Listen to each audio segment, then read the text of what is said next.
सारे पढ़ो दुरूद अज सरकार आ गए। दुनिया ते दो जहाना दे सरदार आ गए। अल्लाहुम्मा सल्ली अला सैयदिना व मौलाना मुहम्मदिन। अल्लाहुम्मा सल्ली अला सैयदिना व मौलाना मुहम्मदिन वाला आलिही व सहबिही व बारिक वसल्लिम। बिस्मिल्लाहिर्रहमानिर्रहीम। अस्सलाम वालेकुम। Welcome back to Kitchen Classic. Kitchen Classic में आज अहतमाम हो रहा है एक मिलाद की दावत का। मैं अपने घर सालाना मिलाद मुनक्कद कर रही हूँ यहाँ पे, और खाने बन रहे हैं जिसकी तैयारी हो रही है। मैंने कहा आपसे भी शेयर कर लूँ कि मैंने क्या क्या बनाया और कैसे बनाया। सबसे पहले स्वीट की तैयारी कर ली जाती है, क्योंकि 2 दिन तो पहले कम से कम बंदा लग जाता है। स्वीट में गाजर का हलवा है, वो बन रहा है आपके सामने, जिसकी रेसिपी मैं शेयर कर चुकी हूँ। दूसरे नंबर पे कबाब कढ़ाई तैयार हो रही है। कबाब कढ़ाई बहुत मज़ेदार डिश है, जिसकी फरमाइश हर कोई जो मेरे घर से खा कर जाता है करता है। तो मैंने कहा इसकी कुछ हाइलाइट्स आपके साथ शेयर कर दूं। कबाब कढ़ाई के लिए सारे मसाले रेडी हो चुके हैं, और अब कबाब बनाने का मरहला है, जिसमें प्याज लहसुन अदरक डालकर सबसे पहले कर लिया जाएगा ग्राइंड। और उसके बाद अगला प्रोसेस है, हम लोग लग जाते हैं जी कोई 2-3 दिन पहले, क्योंकि एक बंदे ने ही सारा कुछ करना होता है। तो 2 दिन पहले तैयारी कर ली जाती है, चीज़ें बनाते हैं, फ्रिज में रखते जाते हैं साथ साथ, और फिर एंड पे आखिरी टच जो है वो दिया जाता है। कबाब रेडी करने के लिए हरा मसाला बहुत ज़रूरी है। हरा मसाला डालकर और बाकी सारी चीज़ें डालकर, सारे मसाले वही हैं जो आपके सामने आपको नज़र आ रहे हैं इस वक्त। ज़्यादा मैं आपको बता नहीं सकती, वीडियो ज़्यादा लंबी हो जाएगी। हरा मसाला बहुत ज़रूरी है, जिसमें हरे प्याज हैं, पुदीना है और धनिया है।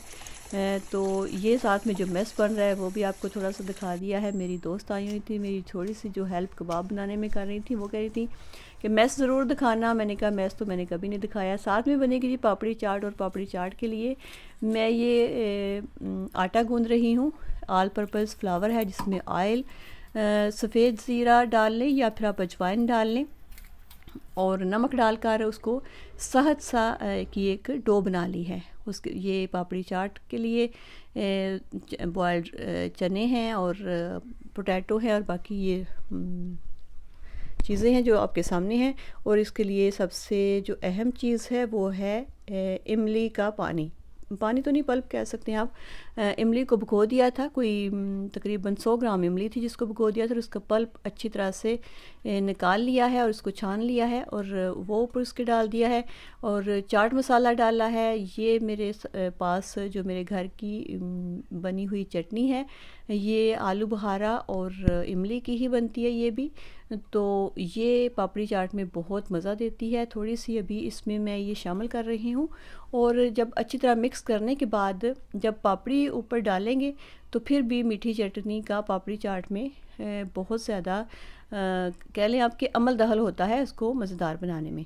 तो पापड़ी चाट भी रेडी हो रही है। साथ में दूसरी चीज़ें भी, पूरे 2 दिन लगातार कुकिंग करनी पड़ती है, तब जाके हम, जैसे मेरी ये मिलाद की दावत है या फिर कोई और दावत हो, तो फिर जाके हमारी तैयारी हो सकती है। पापड़ी चाट के लिए, पापड़ी बनाने के लिए जो डो मैंने बनाई थी उसको एक रोटी की शक्ल में बेल लिया है। रोटी बहुत ज़्यादा बारीक नहीं बेलनी, वरना पापड़ी जो है वो उस तरह का मज़ा नहीं देगी जिस तरह का उसको देना चाहिए।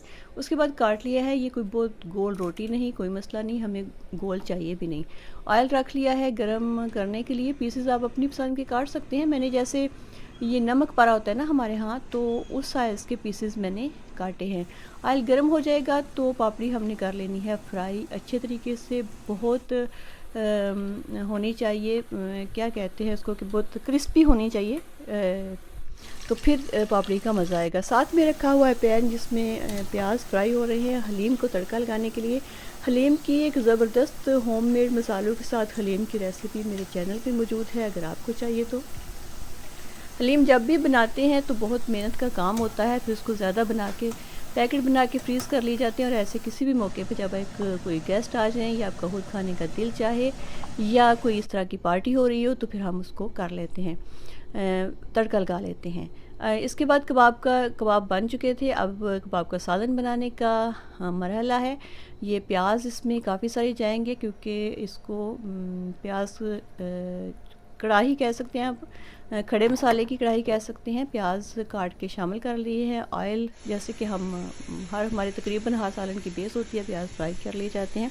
इस तरह प्याज फ्राई करके फिर टमाटर थोड़े ज़्यादा जाएंगे, कोई 6 से 8 टमाटर थे जिनको काट के अब शामिल कर लिया है। अच्छी तरह फ्राई करने के बाद कबाब जो हैं इनको अलग से शैलो फ्राई कर लिया है।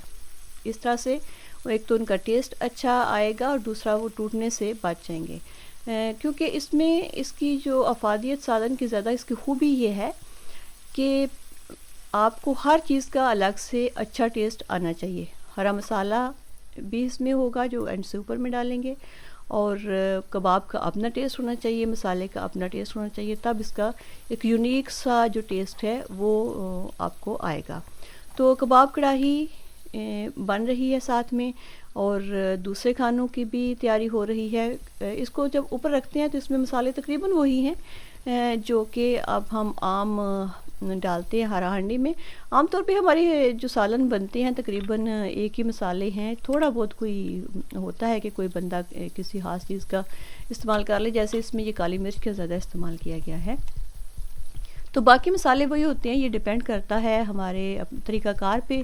कोई प्याज पहले डाल लेता है, किसी ने टमाटर पहले डाल लिए, किसी ने पहले लहसुन अदरक का पेस्ट डाल दिया। तो ये चीज़ें जो हम बनाते हुए हमारी जो एक होती है ना कि तरीक़ाकार, मसाले वही होते हैं, हमारा तरीक़ाकार और बाज़ औक़ात हमारे मसालों की क्वांटिटी या फिर उसको रेडी करते हुए हमारी जो तरकीब होती है वो जब मिलती है तो फिर हर हाथ का टेस्ट डिफरेंट हो जाता है। वरना हमारे मसाले वही, हमारे लहसुन प्याज अदरक हर चीज़ वही होती है। तो इसी तरह इन का कबाबों का भी ये हाल है कि क्योंकि थोड़ा सा इसमें जो डिफरेंट चीज़ लाता है वो यही है कि प्याज को अलग से फ्राई कर लिया, पहले से बना लिया और फिर प्याज को थोड़ा सा खड़ा रख लिया। तो इस तरह करके ये एक डिफरेंट किस्म की खड़ा मसाला की कढ़ाई बन जाती है। इंशाल्लाह कभी अलग से भी रेसिपी आपके साथ शेयर होगी। बहुत ही खूबसूरत मज़ेदार, देखें कितना अच्छा और कलरफुल सालन कबाब का बनकर तैयार हो चुका है। ऊपर हरा मसाला डाला है और पेपर्स जो हमारे यहाँ डिफरेंट कलर्स की मिलती हैं वो काट के डाल ली हैं, तो वो ज़बरदस्त किस्म की लुक दे रही हैं। साथ में मटन कोरमा तैयार हो चुका है जो कि पहले तैयार हो चुका था और अब इसको आखिरी टच दिया जा रहा है क्योंकि इस वक्त खाना लगने के करीब है।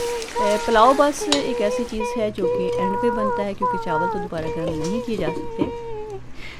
और ये जी हांडी चिकन भी रेडी हो चुका है और पापड़ी चाट भी रेडी हो गई है, जिसमें साथ में पापड़ी भी रेडी होगी और इसको अब आखिरी टच देना है। पापड़ी चाट आपके सामने बनाई थी, सर्विंग ट्रे में डाल ली है, उसके ऊपर डाला है दही। पापड़ी चाट में हर कोई अपनी पसंद के मुताबिक डालता है, कोई लोग ज़्यादा पसंद करते हैं, कोई कम। मैं थोड़ा सा डालती हूँ, किसी जगह पर साथ में भी मैं रखूँगी ताकि जिसको ज़्यादा डालना हो वो डाल ले। उसके ऊपर थोड़ी सी चटनी डाली है और इसके ऊपर अब पापड़ी रख रही हूँ। पापड़ी भी आप अपनी पसंद के मुताबिक डाल सकते हैं, ज़्यादा डालें या कम। मैंने थोड़ी ऊपर इसके डाली थी और उसके कुछ जो बच गई थी पापड़ी वो एक बर्तन में डालकर साथ रख दी थी। बहुत सारे लोगों ने ऊपर डाल के भी खाई और जो भी खाना बना था बहुत लोगों ने पसंद किया सब ने। लेकिन पापड़ी चाट की तो क्या ही बात है जी, आमतौर पे खाना ख़त्म नहीं होता, बच जाता है। लेकिन जो चीज़ मेरे खानों में सबसे पहले ख़त्म हुई थी वो थी पापड़ी चाट। इसकी लुक देख के आपको पता चल रहा होगा कि लेडीज़ को तो ख़ास तौर पे पापड़ी चाट जैसी चीज़ें बहुत ही पसंद होती हैं। तो यही हुआ इस हमारी मिलाद के खाने में भी कि पापड़ी चाट सबसे पहले ख़त्म हो गई थी।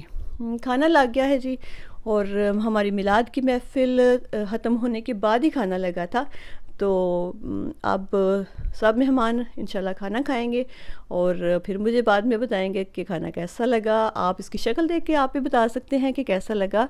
ज़रूर मुझे बताइएगा अपने कमेंट्स में कि ये सारा खाना आपको कैसा लग रहा है। यकीनन आप खा के तो नहीं बता सकते, आप तो बस देख के बताएंगे। खाना लगने के बाद फिर स्वीट का मरहला भी आया, जिसमें मैंने तो बनाया हुआ था गाजर का हलवा और मेरी फ्रेंड्स जो आई थी साथ में, कोई केक कोई मीठी चीज़ें ले आई, तो स्वीट का भी एक काफ़ी बड़ा टेबल जो है वो सज गया था। तो ये इस तरह से रही हमारी मिलाद की दावत। आप बताइएगा कि आपको कैसी लगी।